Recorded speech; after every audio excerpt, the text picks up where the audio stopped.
I haven't seen when it comes to Sasquatch, I haven't seen a Sasquatch. Like, Seth had one here on my property. He was all excited because he saw something, and I'm like, awesome. and of all things on my property. Right, exactly. I'm like, of course this would happen. But we've had activity here. I mean, we had enough activity when we first moved here that Seth was here to film, and we did the Bigfoot project.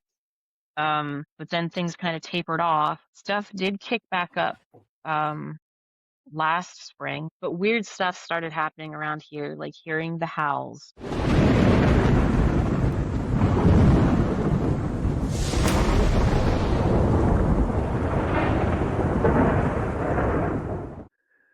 Well, hello, everybody, and welcome to another episode of Broadcasting Seeds. I am your host, Bennett Tanton, and today we have Heather Moser from Small Town Monsters. Plus, she does her own thing, I'm pretty sure, too, right?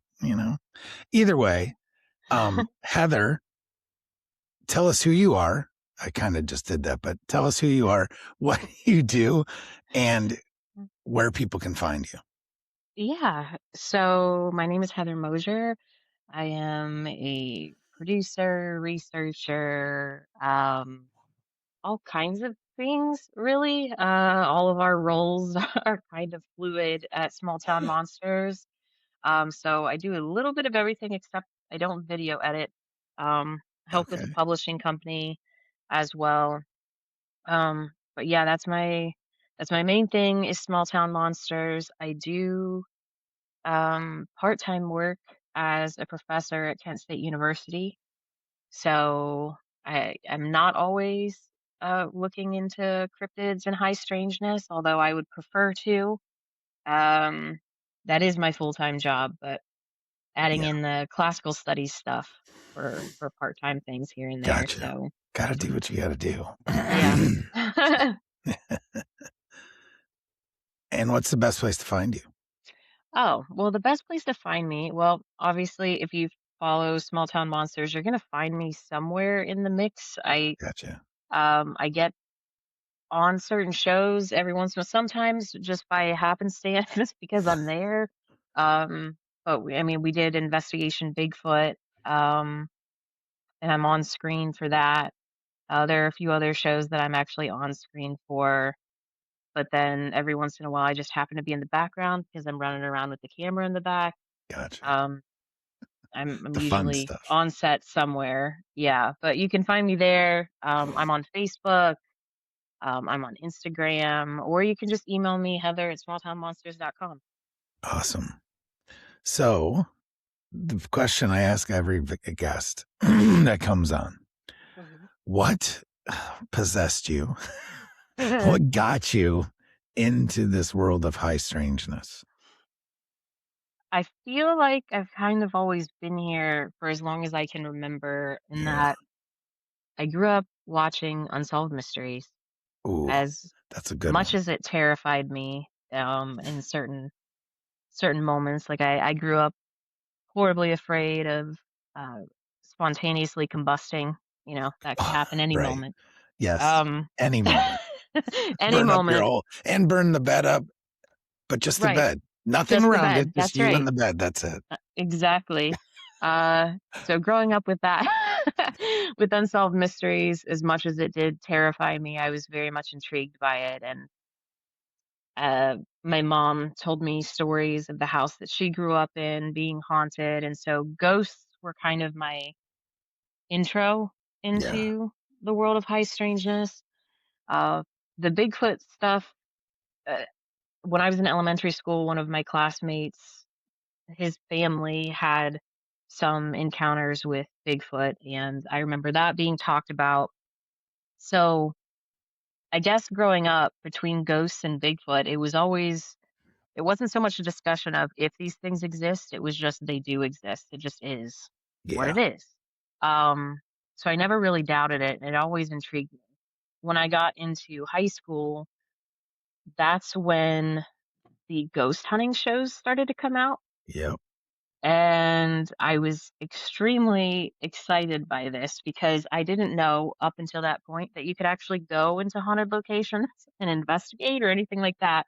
Yeah. And so I made it a personal goal that someday I would go and investigate locations like that. And that didn't come to fruition for several years after that. But um, yeah, it was just something that was always there. And then as far as small town monsters goes, I grew up in a really small town called Carrollton, Ohio, which is right adjacent to Minerva, Ohio, Hmm. which is where the Minerva monster Yeah. is.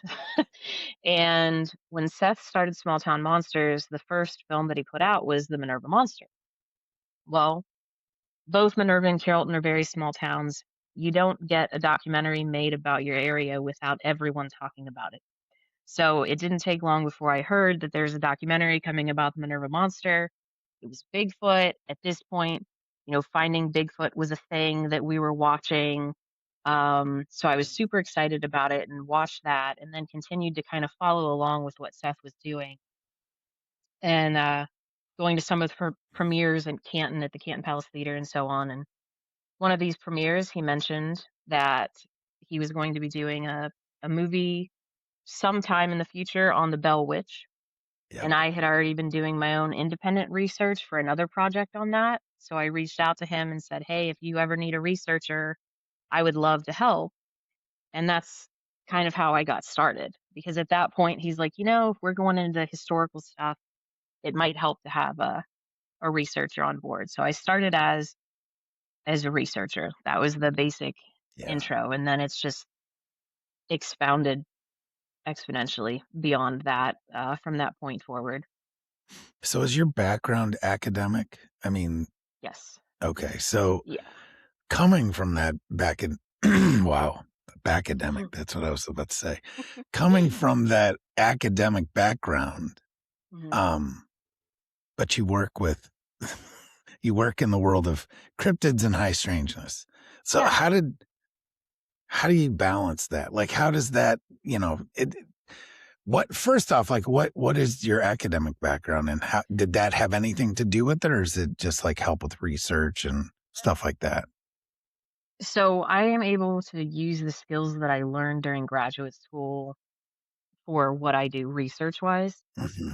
What I went to school for was Latin literature and classical studies type things. So the Greek Gotcha. and Roman stuff. And every once in a while, I can find some sort of connection when you get into mythology or Yeah. um, my interest was always piqued whenever we would talk about curse tablets, which has nothing to do with cryptids, but it's still strange. It all rhymes. Yeah. And that kind of, so if I can draw a parallel, I will. But I think the biggest asset that I gained from going through all of the hoops of academia was learning how to properly research and kind of verify things a little more. Trying the standard, which just can't always be the case. But when you go into research, especially like old newspaper articles or old stories or things like that, it's always helpful if you can have that verified by more than one source.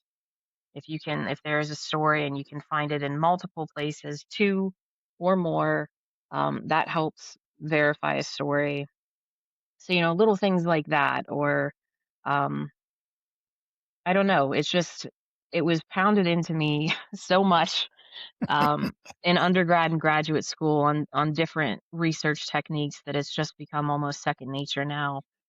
But I definitely recognize that if I hadn't had to go through that, then it would have taken me longer to get to where I am now. Yeah. It's good habits. Good Mhm. habits. Right. Yeah. Yeah. Um, so like when you hear stories about Bigfoot or Mothman, and I know you guys at Small Town Monsters get just inundated, right? What what is your first instinct from your background and what you believe? Is it more of like a folklore type approach or misidentification, spiritual, or even something unknown? Well, the first thing that comes to me when somebody comes forward with a story is one to just hear them out. Hmm. Hear it in their words. Don't ask leading questions or anything like that. Just tell me your story as fully as you can with as much detail as you can, and we'll go from there. Usually when it comes to a witness being willing to come forward, especially if it's their first time talking with someone outside of their immediate group, Yeah. it's extremely helpful to be able to tell them, well, you're not the only one that's experienced this, and be able to draw examples for them, whether it's in something that we've created, or something from a newspaper clipping that I have somewhere, or a book that I have somewhere, Yeah. just being able to reference that for them so that they don't feel so alone. Um,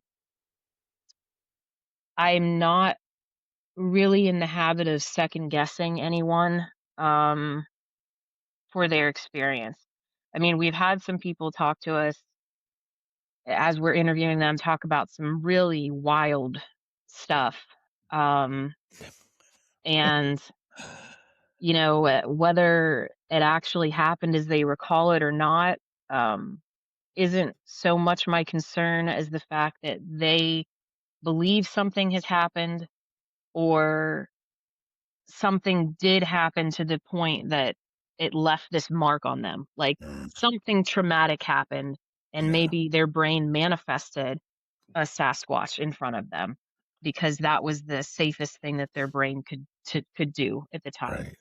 Um, my interest comes into when there's some of these patterns that come up throughout time, because whether or not somebody's making things up, okay, there are people that make things up for attention or whatever, but there are so many people throughout millennia that have had similar stories, similar experiences, and it's been written down. So to me, that can't be discounted. It can't just be thrown out whole cloth like that.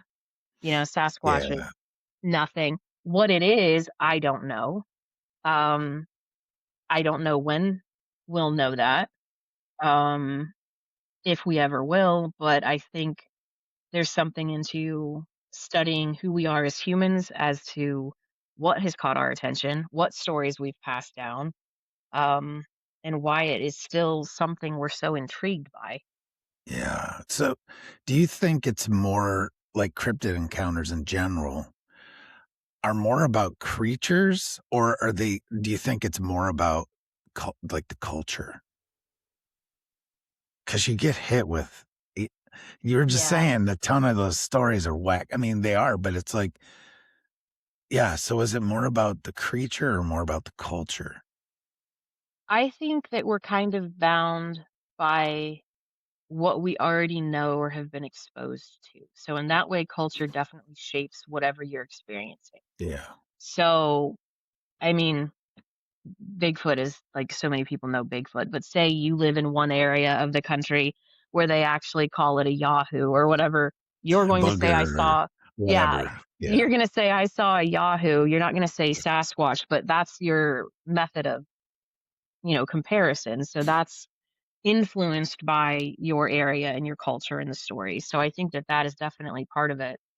Um, I think sometimes that's how we end up with these really weird stories when people just don't have a frame of reference to fully explain what it is that they've experienced. So they'll just, well, I don't know, it was on two legs and it was a mix of a dog face or elongated, maybe a Yeah. baboon face, like, just all of these things. I mean, how many people, I mean, there are people, I guess, who've had multiple encounters, but not many have seen a Sasquatch multiple times to, you know, I don't Yeah. know, or any cryptid for that matter. Um, so yeah, I think culture definitely plays a part in that for sure. And when you look at other cultures, they have their own stories, and some of them, I'm Yeah. not super well versed in like the Southeast Pacific, but some of those stories are very their creatures are very violent, and even more so than ours. Yeah. Right. And I think that a lot of that has to do with your culture and the way that you were raised. And it does remind me of a class that I took in college where it was a world history class, but the way that the professor framed it was really intriguing in that he brought in these ancient cultures, mythologies, which were their religions. It wasn't just a story to them, Yeah. their religions, and explained how their religions were completely based around what was around them. So when you get into some of the like ancient Sumer or whatever, what little we know of them, it was a very harsh type of belief religiously. But where did they live? They lived in a very harsh area of the world. There was no forgiving in the middle of the desert or during droughts or anything like that. And I think that that can be extrapolated onto even our monsters. It's what is around us, and that helps shape kind of what we see. Yeah, it's like folklore definitely blends into culture. Mhm. Like, what does folklore help us understand that modern people tend to ignore? Well, right now, I feel like one thing that folklore can help us understand that is vastly being ignored is exactly how similar we all are. Yeah. Um, that despite where we come from or, what state, what country, whatever, there are very many things that are similar as a human. And without studying folklore and some of these repetitive parts, we can continue to label others, as an other and then dismiss them or whatever. Yeah. And I think that that's getting way out of hand. Yeah, I think we're really good at that. Yeah. Um, and I On mean, we're all levels. humans. Yeah, it's human nature to tribalism and try to group up and make those others the other and someone that's like non-human. But folklore can show us that there's a lot of underlying themes that we all have, core values that all humans have on a general level. Absolutely. Um, so small town monsters. I'm gonna move into that a little bit. Yeah. And what? Because you explained how you got involved, Hmm. but how did you really like what's something that people don't realize goes into researching these documentaries? Because let's just call it what they are. I mean, I know like Seth's got episodes and documentaries and this, but frankly, if you go on, they're all it's like all a Yeah. documentary type thing. Hmm. So what don't people realize goes into the researching these things, these documentaries? Um. Well, first, if it depends on what scenario is thrown out for me research wise. If it's Mhm. thrown out to me as we're going to look into Dogman, like we want to make a Dogman movie of whatever, this is general.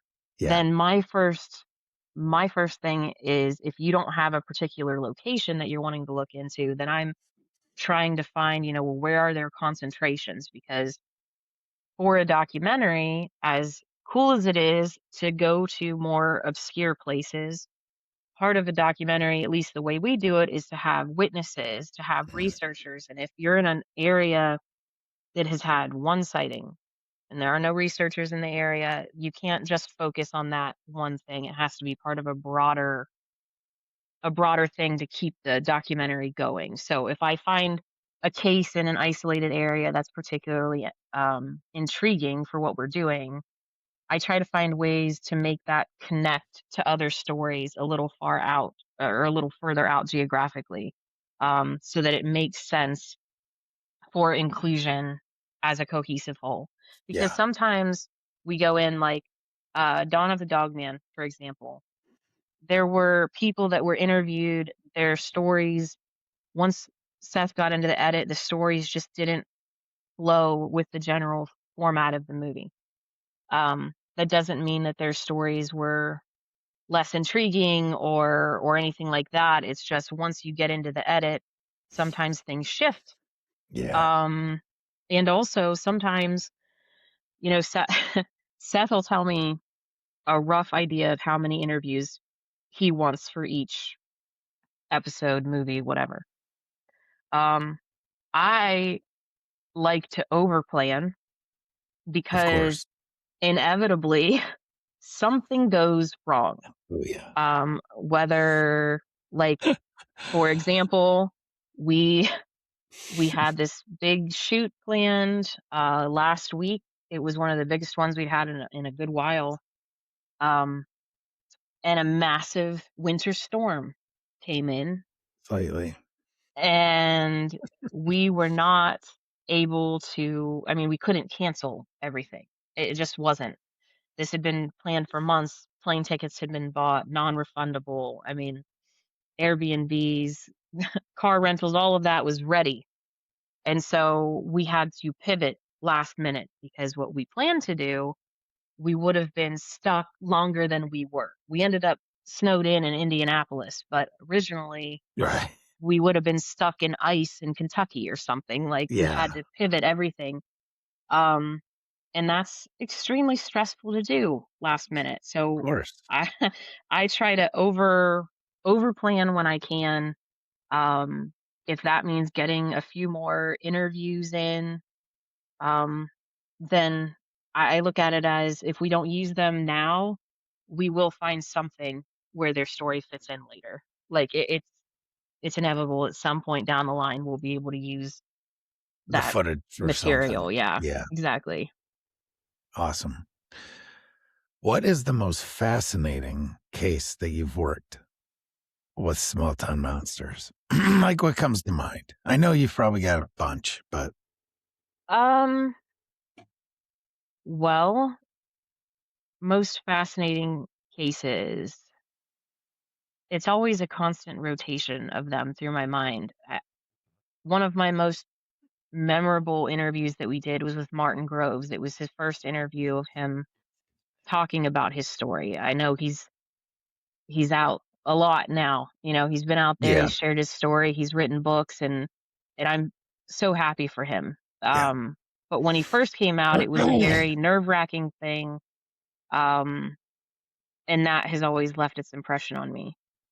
It's other stories like, when we went out to Colorado to film Night Visitors, we went to the Miller's Ranch, and they were talking about cattle mutilations on their property, which, that's upsetting. Obviously, it's a loss of money.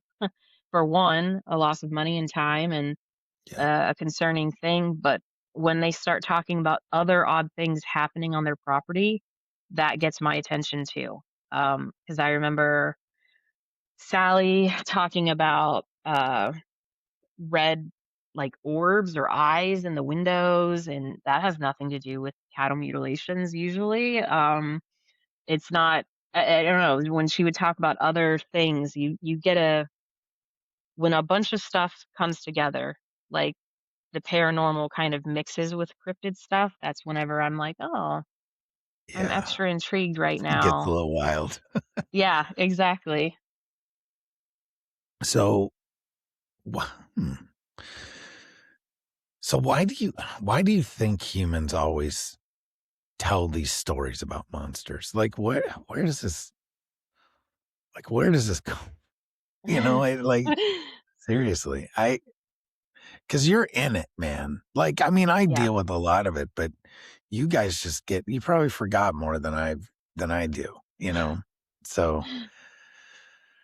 I just like, Yeah. where does this all come from? Like, give me your thoughts. Like, cryptid legends. Like, do they serve as warnings? Are they just metaphors? Something else, you know? Yeah, I definitely think when we're just talking about stories, ones that we don't necessarily have a face to, because I wouldn't say to a friend who's had a Sasquatch encounter that, well, that's a warning, that's your Yeah. brain just saying, "Don't go in the woods." Like, Yeah, right. but I think that as humans, we've definitely created stories of monsters to explain things that we don't otherwise understand, or um, create warnings, particularly for children, to not, Yes. don't venture over on the ice. Don't go too close to the water. There's a monster there. Don't go into the woods after dark. There could be Yeah. a Don't Wendigo whistle in there, the woods. Don't do Yeah. this. Yeah. Yeah, things like that. but I think, some of it also does absolutely come down to us trying to understand things that we don't quite understand yet. Mhm. So that's one where I can fall back on classical studies. We had myths of uh, a dude in a chariot going across the sky, and that was our explanation for the sun. Yeah. Um, and we just needed things to make sense. So I think we come up with stories, one, to make sense to some things that might otherwise not make sense to us. Mhm. And also, we're just humans are natural storytellers. So if it's a good story, and you're just sitting around the fire with your friends, I think that that also gives it credence to keep being told, year after year, Yeah, of time after course. time. Of course.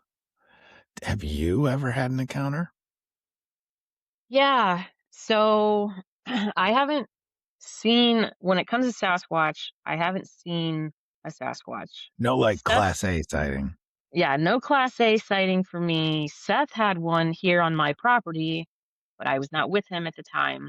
I was at the house with the children, and they were out shooting B-roll. And then when he got back to the house, he was all excited because he saw something, and I'm like, "Awesome!" Of But I course you wasn't did. there. Of Yeah, of course you course did. you did. And of Um, all things on my property. right, exactly.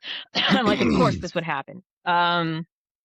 But we've had activity here. I mean, we had enough activity when we first moved here that Seth was here to film, Yeah, and we did the Bigfoot project. Um, but then things kind of tapered off. Stuff did kick back up um, last spring, which it kills me to say last spring because I can't believe it's 2026. But I know, it's wild. last spring, around March, stuff started happening again, and it had been a lull of, I don't know, I think it was like 3 years or so since anything really had happened. But weird stuff started happening around here, like hearing the howls. Um, I was So putting out so audio were there recorders, things episodes like of your that. guys' property? Yeah, the I most feel like I was there something with power lines on your property? Like, there is a power line that goes through the property. Where y Seth had his sighting was like a clear cut area. yeah, and, like, something zoomed across, right? Yeah, and he jumped off the I gator. remember that Yeah, episode, yeah. yeah, Okay, yeah. That was that all that here. clarifies some things. Mhm. Yep, Wow, of that course. was all here.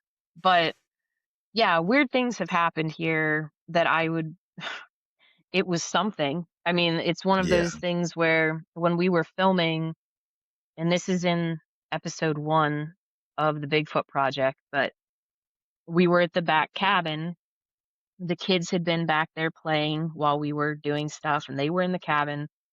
Seth and I had wandered into the woods to start doing some like night investigation stuff, and my husband stayed back at the cabin. While Seth and I were out, we heard things running around us. Something threw rocks at us. There was activity, like something, at least I would say two, some things were running around us and messing with us. We'd turn yeah, one way and then it would run behind us. But while that's happening, my husband is out on the porch of the hunting cabin and he's hearing something walk up to the back of the cabin, heavy, large, and he was not happy with that whenever he said something because he thought it was us and it wasn't us. We were nowhere near him. And then he got, I guess protective because there's kids in the cabin and what is this, what's happening? Um, but even he's had these experiences where he's like, yeah, something was there. And around here, it would be really dumb for a person to be doing that for multitude of reasons. But um, it was just things like that have occurred. This last spring when stuff started up, I was putting an audio recorder out and caught something on 2 feet walk into the barn. You can hear it walk in. You can hear it, like, tap on the four-wheeler. That's where I had set the, recorder. You hear it just tap, tap, tap, tap, tap. you hear it start shaking stuff, you hear it like huff and sniff, and then eventually it walks back out. Mm. And I'm like, okay, well, the barn is not that far from the house, so that had me unnerved. When we did the Bigfoot project, that's clear on the back side of the property. That's not anywhere near the house. So if they want to hang Right. out back there, fine. By all means, have fun. Yeah. But shortly after I had recorded all that stuff in the barn, it was just, I don't know, not even a week later, probably. Um, my kids were playing in the living room. My husband and I were on the other side of the house. They come flying over to us, panicked, because as they were playing in the living room, something knocked on the window. Mm. Um, Nope. and so I immediately went outside, flipped the lights on. I didn't see anything, but I went out the next morning and checked for like, prints or anything. I didn't see anything, but that kind of stuff was unnerving because I'm like, all right, well, you're getting kind of close, like too close at this point, Yeah. whatever you are. And that's also at a point where I'm like, I hope it's a Bigfoot because if it's a person, that's worse, That's even right? scarier, right? Yeah. Yeah, exactly. How is that? But that's how we feel. I know, like, if I'm walking through the woods and I see a person, I'm like, "Ooh, that's not good." Yeah, But if I right. What see are a you doing back Sasquatch or here? something, I'm like, "Okay." Yeah, well, that makes sense. Ooh, They it's, should they should right, be they should there. be there. Right. So wild. Absolutely wild. So do you think you brought it up a little earlier, there's sometimes a little crossover, but do you think cryptids belong in the same categories like paranormal phenomenon, or are they separate worlds? I am of the belief that we will never have a full answer of any of this if we don't integrate those worlds. Yeah, right. And They're so partitioned and siloed. You're I like, know. "Wait, I don't Yeah, want to be that. I don't want it to right. be like that." When you start accumulating all of this info and I mean, bring in the UFO people too. Like, bring it Mhm, all in, mhm, mhm. lay it all out, see where things overlap, and we might be closer to some answers. But right now, it is so partitioned. Like, even in the communities, I mean, I have friends that are in the paranormal community. They have their own thing going on, their own groups, their own drama, whatever. Yeah, yeah, We right. have that in the cryptid community too. And then the UFO people are off on their own thing. There Yeah, are a few that do the crossover stuff, but it's not nearly as many people as no. should be. I try. Like, I really do dabble, and I have good friends in all of them, Mhm. and it's like but I found see, this whole thing started as like a Sasquatch, Yeah. podcast, Yeah. just because I was like, "You know what? I just gotta do something."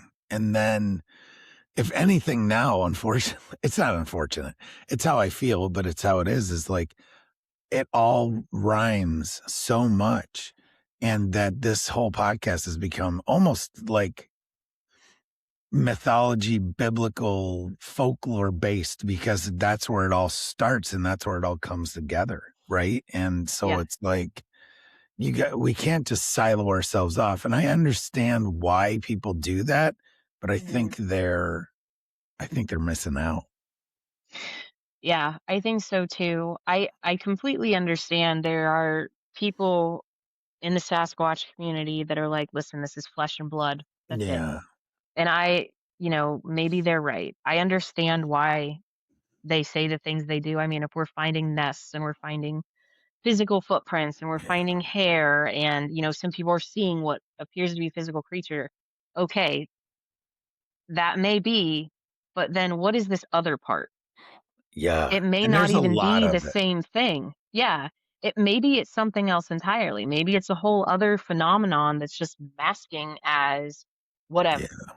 Um, but until we start all communicating and talking and sharing notes, then I don't think that we'll get anywhere. It's like when researchers, for example, people that take reports, if they're too vocal in their opinion one way or the other, then that hinders the stories that they're gonna get. They kind of Yeah. People create shut their down. own picture. yeah, people will come and tell them the stuff that maybe falls into a realm of physical, but then leave out the really weird stuff because they already know that the researcher isn't interested in it, or maybe they do tell the researcher and the researcher doesn't even write it down. Um, and then it's lost when it could have been something helpful for someone else later. I don't know. Yeah. I just find that the more I dive into all this stuff and the more research that I do on my own, um, the the more the supernatural just the lines blur between folklore and spiritual warfare for me Mhm, constantly. mhm, And I've just had too many and I wouldn't say I've had too many. I just have had a few instances and experiences myself that are what I would say Sasquatch, but they're straight up supernatural. Like there's mhm. no ifs, ands, or buts. Yeah. Like, just phenomenon that don't happen otherwise. They're more paranormal, like the like Mhm. sapping of batteries and EMF stuff and things like that. Like, come on. So, Yeah. Yep. uh, Exactly. I mean, I get to a point now where I'm like, is there even a line between folklore and spiritual warfare? There just isn't for me, Mhm. not Yeah. anymore. So, Yeah. um, so how do you balance being like, would you say you're intellectually grounded? Yeah, sure. Yeah, Yeah. yeah, sure. Yeah. um, but so but that balance between being intellectually grounded while exploring topics, right? Mhm. Um, that often get dismissed. Like, how do you do that? How do we as researchers do that? Even though we might have our beliefs, right? Yeah. It's just going through the motions. It's that research switch, right? So Yeah. staying grounded, but yet exploring topics that are anything but freaking grounded. Yeah.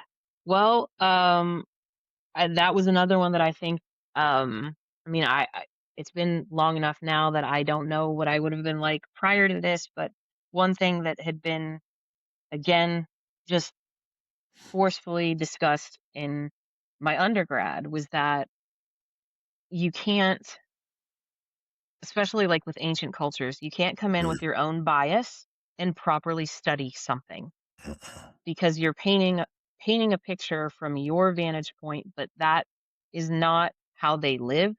Especially ancient peoples, is not how they lived, it's not how they believed. You have to be completely on your, non-biased game here. And I feel like that also applies to witnesses, talking to witnesses, getting these stories.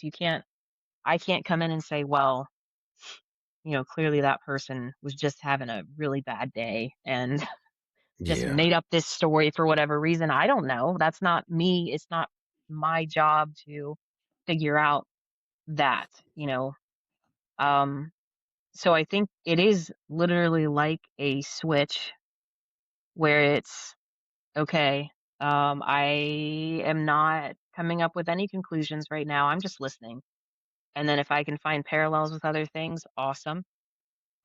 For their sake and mine, like story wise, if I'm coming, trying to help with a documentary come together or whatever. But even better for them if I can say, you're not the only one. I have 10 other stories I can tell you from people yeah, that I've talked to, or you can turn on YouTube and watch right now, whatever. yeah.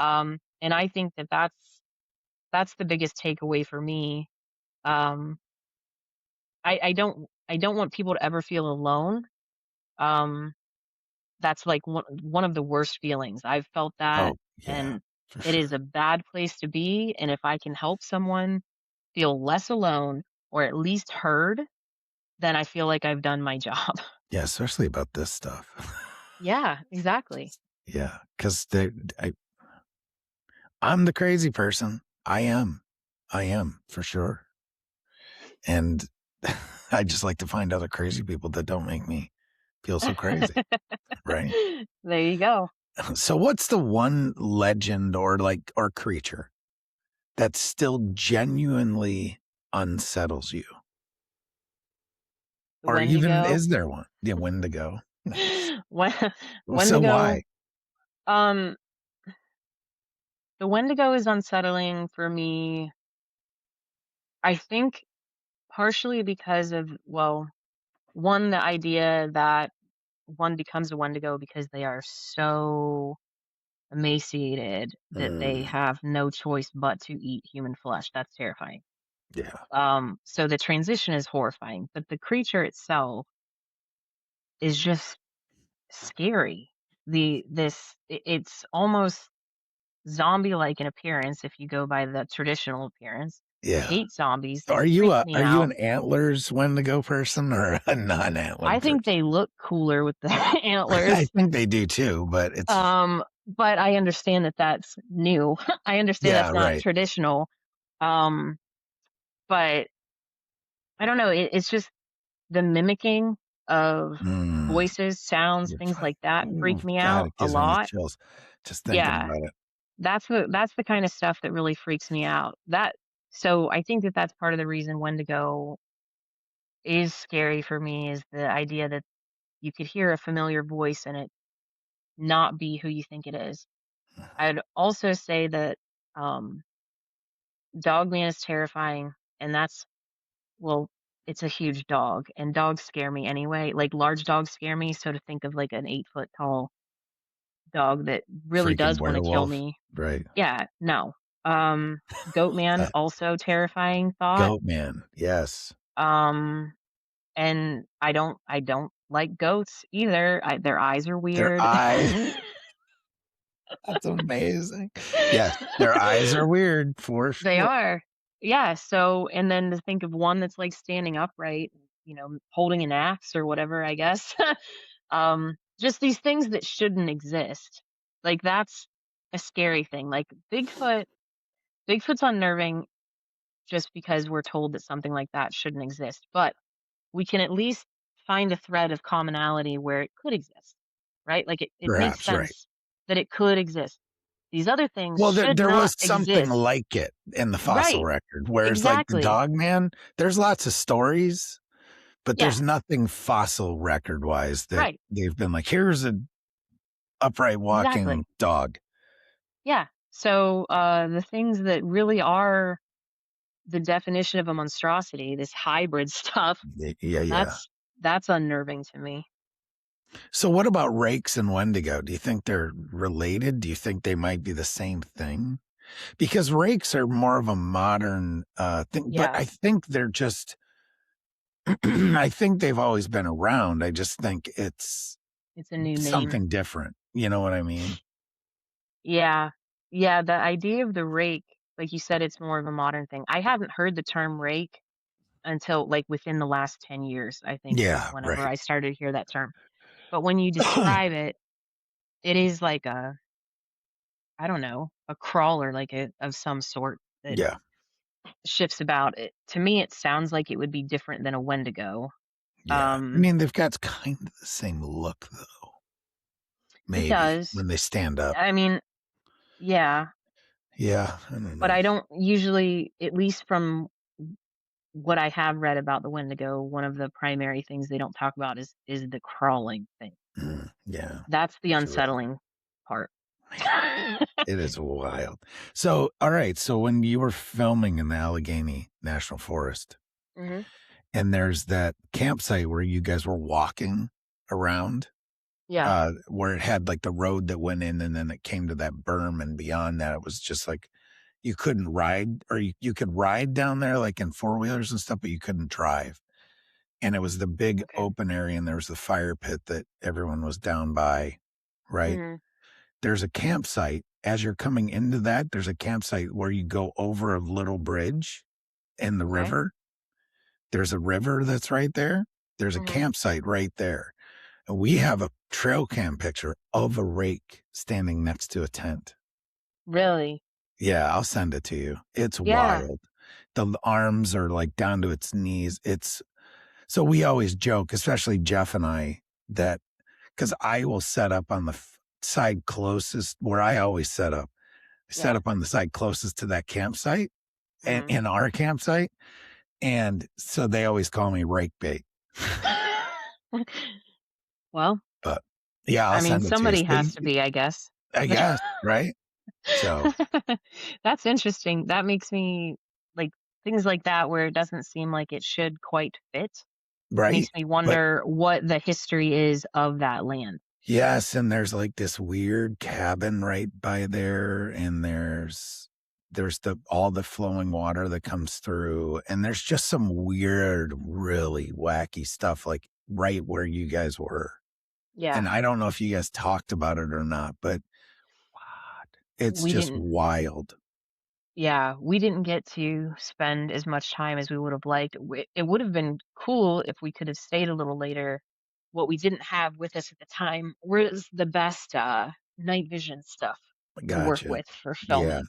understand. Um, but yeah, that seemed like a pretty, I mean, a very remote area. Yeah, and we love it. And it's one of those things, Mhm. like, every time I've been there, I've had some sort of encounter. That's Almost a good place. yeah, almost every single time. Wild. But anyway, Hmm. um, let me think. Um,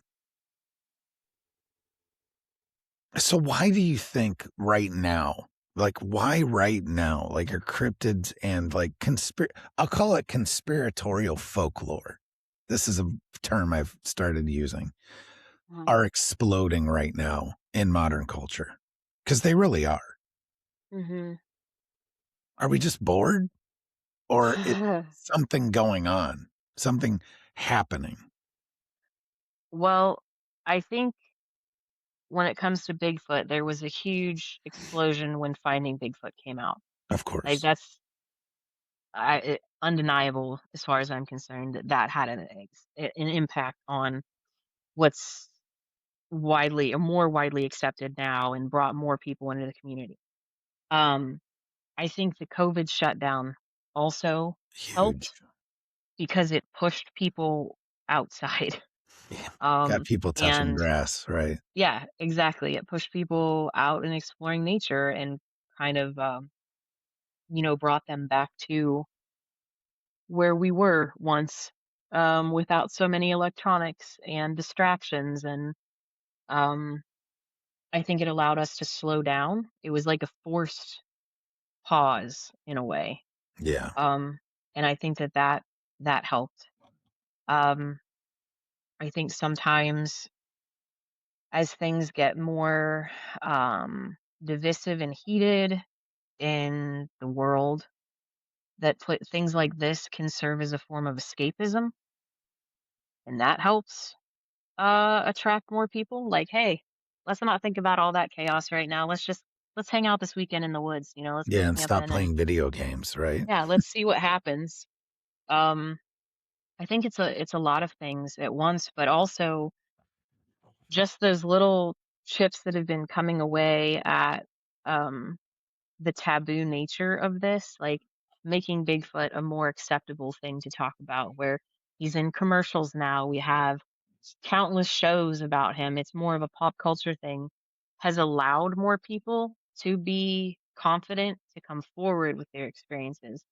I don't know as if, I mean, I guess the more people you have out there, you have to have a person to have an encounter. So you're going to have more encounters. But I think as far as the people that have had encounters in the past, that hasn't, I mean, they've had those encounters. That hasn't changed. They're just more comfortable coming forward now.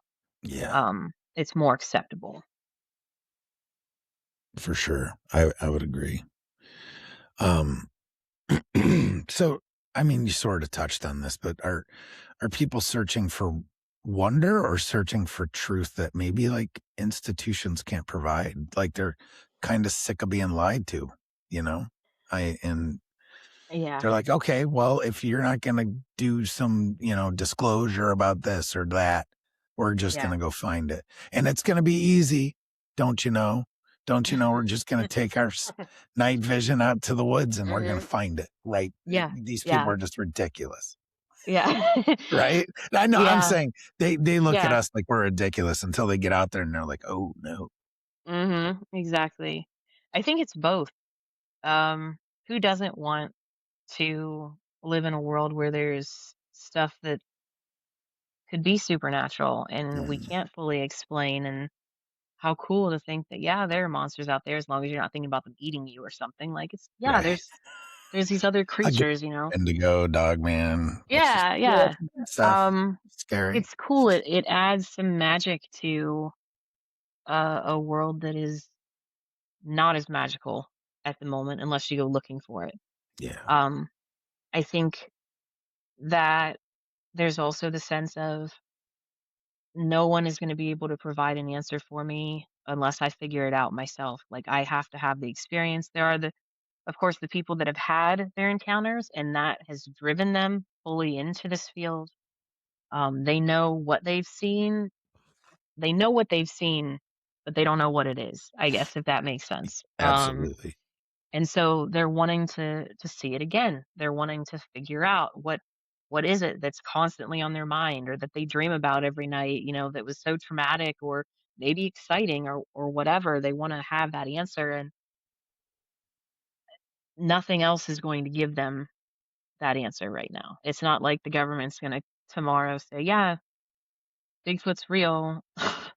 We've I got mean, his we hope. body." We hope, but Yeah, I mean, we can hope, but I feel I feel probably like not. if something like that were to happen, it would be like, "Okay, well, why are you telling us this now? What else is going on?" Like, Yeah, what? it's like, what's going on back here? Because Yeah, yeah, yeah, yeah. I feel like sometimes that smoke and happens mirrors. with parts of disclosure. It's like, "Look over Mhm. here while other things happen back here." Um, Yeah. but yeah, I don't think that we're gonna have a concrete answer, and maybe the things that each person is seeking is they're not the same thing. Mm. Like some people are they want the scientists to find a body to verify that this is true. The flesh and blood people like this is a thing. But the people that know that it's not or feel that they know that it's not just flesh and blood, that's not the answer they're looking for. They're looking for something else entirely, and how do you prove that? Um, if you can't have empirical evidence, it's kind of your own measuring stick as to Yeah, what can be proven. for sure. So if someone is just starting their journey into like folklore cryptids, what what's the best in your opinion? Like what's the Mhm. best mindset to have? I think the best mindset is an open one. Um, an open one and one that's willing to listen. Go talk to people, especially older people. Get these stories now before they're gone. Listen Mhm. to it, you know, write it down, record it. Um, and just let them tell their story. You don't need to put your 2 cents in on it. Just write it as is so you have it. So then later, if you want to compare, if you want to do some study on it and put in your own opinion, that's fine. But at first, just listen. Just write it down. Just have the open mindset and go about it that way. And then don't be afraid to go out in the woods. Um, get out there. See if anything happens. Yeah, You know? I Don't do. go alone. No, Uh, dumb. So don't do dumb. that. But, you know, get a group. Go out in the woods. You don't have to go camping. You don't have to sleep on the ground. Just go walk in the woods for a little bit. See, you know, notice what you hear, what you feel, smell, all of that. And start to kind of reconnect a little bit. Yeah. Yeah, like the people that 2 of the people that you met, Jeff and Julie Anderson, they very rarely stay on the woods. They do from Yeah. time to time, but they Yeah. mainly because they live right there, they get Yeah. in the car and drive around all those fire roads. Like, oh my Yeah. gosh, like I'm so jealous. Like, Yeah. can I, this is what I want to do in my pastime. Hey, after dinner, you guys want to go drive around a bit? Next thing you Heck yeah. know, stuff's getting thrown at them and Mhm. so cool. But Well, yeah. so, what projects are you guys working on right now that people should keep an eye out for? Well, the big thing this month is that our Kickstarter uh And is that's going like 5 all of days, right? February. Yeah, it's Thursday, It February starts 5th. Thursday. It starts at 7 o'clock. and then we'll go about 30 days, I believe. Um, so that's a big thing. That's going to be our focus because it's a huge deal. Um, we survive because people support us. Like that's how we Yeah, right. exist. Absolutely. Um, but with that, we've started filming for some of the projects that are attached to our Kickstarter. So last week we were out filming part of season 2 of On the Trail of UFOs. Mm. Um, which we did season 1 like it was right before the COVID shutdown Yeah, it was a was while season ago. 1. Yeah, since then there's been On the Trail of UFOs, but they were in movie format, not episodic format. So we're coming back to the episodic format. But we were filming that. We did film a little bit of Dogman Legacy. Um, we were in Defiance, talking about the Defiance werewolf here in Ohio. And there'll be lots of other things we'll cover then, but that was one we started on. Um, there's going to be Journey to Ape Island, which will be Alexander Petikoff's Yeah. look at look at things. Um, and then we're going to have Sasquatch Factor, which will be another episodic series that's I don't know how to explain it other than I feel like it's going to be one of the broadest reaching projects that we've done. The goal is to cover places all over the United States, the researchers, the evidence, witnesses, all of it is as much as we can. Um, so those are the 4 big things this year, and that's tied to the Kickstarter. But beyond that, I mean, we've always got stuff going on YouTube. Um, Always. yeah. Yeah. uh, just this week, Courtney and I are going out. We're going out to get interviews on Wednesday, Thursday, and Friday for various projects, just ones that are somewhat local, just a couple hours drive or whatever, like Yeah. day trips. Trying to gather stuff so we can piece things together because stuff like On the Trail of UFOs, we can't, even if we wanted to, we wouldn't have been able to film it all in this last shoot. But we certainly couldn't with the snowstorm coming in and wrecking half of the plans we had. I saw a bunch of Seth's social media posts, and you guys were just playing games and doing whatever, just trying Yeah, to stay busy. Yeah.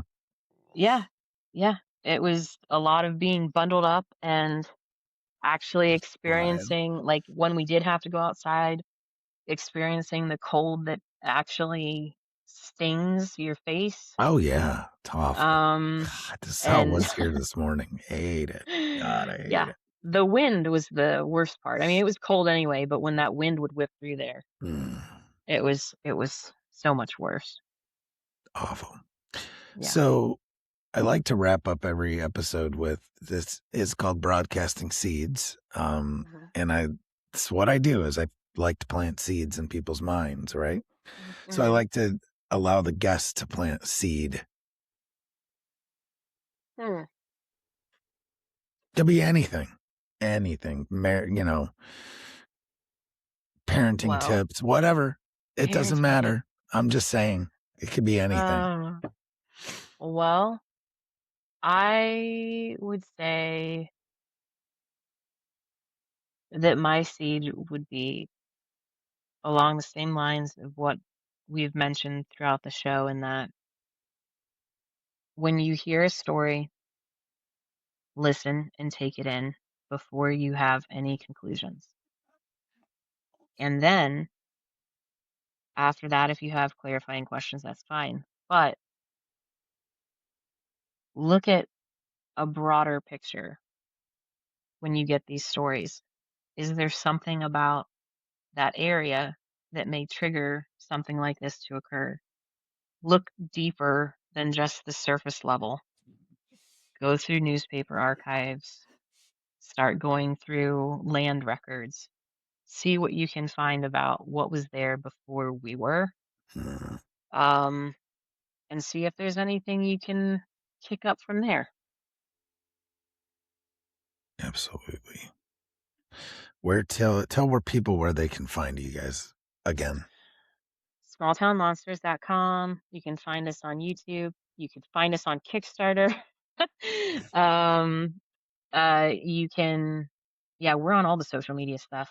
So you can find me on Facebook and Instagram, and you can email me, heather@smalltownmonsters.com. Awesome. All right, Heather, thank you so much for coming on. Well, thanks for having me. Absolutely. Well, hello there, tune in close, broadcasting seeds on the line. Got Heather Moser in the mix, small town monsters chasing signs. She said roll, stay fluid, always shift, producer research wherever they need. Professor on the side, but in her bones she read her hunt, the strange indeed. These old roads, old stories, still wake when the daylight fades. And a weird ain't just a headline, it's a mark that the world still leaves. If you listen before you label, if you learn before you fight, you'll find small town monsters ain't always fierce, sometimes they're inside. Unsolved mysteries keep me shook, ghost talk handed down like truth. Bigfoot stories in a schoolyard, so it wasn't if, it was proof. This Seth made my nerve on the screen. Small towns talking, I reached out. Bell Witch research got me in the door. Now I'm in the field, no doubt. These old roads, old stories, still wake when the daylight fades. And a weird ain't just a headline, it's a mark that the world still leaves. If you listen before you label, if you learn before you fight, you'll find small town monsters ain't always fierce, sometimes they're inside.